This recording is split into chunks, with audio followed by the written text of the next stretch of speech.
তোমাদের সকলকে অনেক অনেক অনেক স্বাগত জানাই। হ্যাঁ হ্যাঁ জানি, তোমরা এখন ভাবছো আমি কোথা থেকে আবার হঠাৎ করে উধাও হলাম। আসলে ব্যাপারটা কি হয়েছে বলো তো, আমার না লাস্ট ইয়ারের এক্সাম চলছিল, তাই এতদিন কোনো ভ্লগ শেয়ার করতে পারিনি।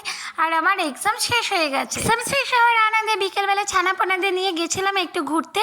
আর ঘুরতে ঘুরতে আমরা চলে এসেছিলাম গঙ্গার ধারে। গঙ্গার ধারে এসে দেখছি এখানে অনেক আকন্দ গাছ, আর আমার ছানাপোনা আর আমি মিলে কিছু আকন্দ ফুল তুলে নিলাম। আর এইদিকে ছিল শ্মশান। আর তারপরেই দেখো আমরা গঙ্গার ঘাটে নেমে পড়েছি। দেখেছো জল কতটা বেড়ে গেছে কয়েকদিন বৃষ্টি হওয়ার কারণে। আর এখানে একটা নৌকা রাখা হয়েছিল, সেই নৌকার মধ্যে আমরা তিনজন উঠে প্রচুর আনন্দ করছিলাম, আর খুব ভয়ও লাগছিল। এই যে দেখো নৌকাটা বাঁধা ছিল, আর নৌকাতে ওঠার সাথে সাথে নৌকাটা অসম্ভব নড়ছিল। আমি তো ভয়ে পুরো চিল্লামিল্লি করে কান্না করে দিয়েছি। এক্সাম নিয়ে খুবই ব্যস্ত ছিলাম আর খুবই চাপে ছিলাম। তো ফাইনালি এক্সাম শেষ, আর এখন আমরা প্রচুর আনন্দ করছি। আর এখন থেকে তোমাদের সাথে রোজ ভ্লগ শেয়ার করতে পারবো। তাহলে চল টাটা।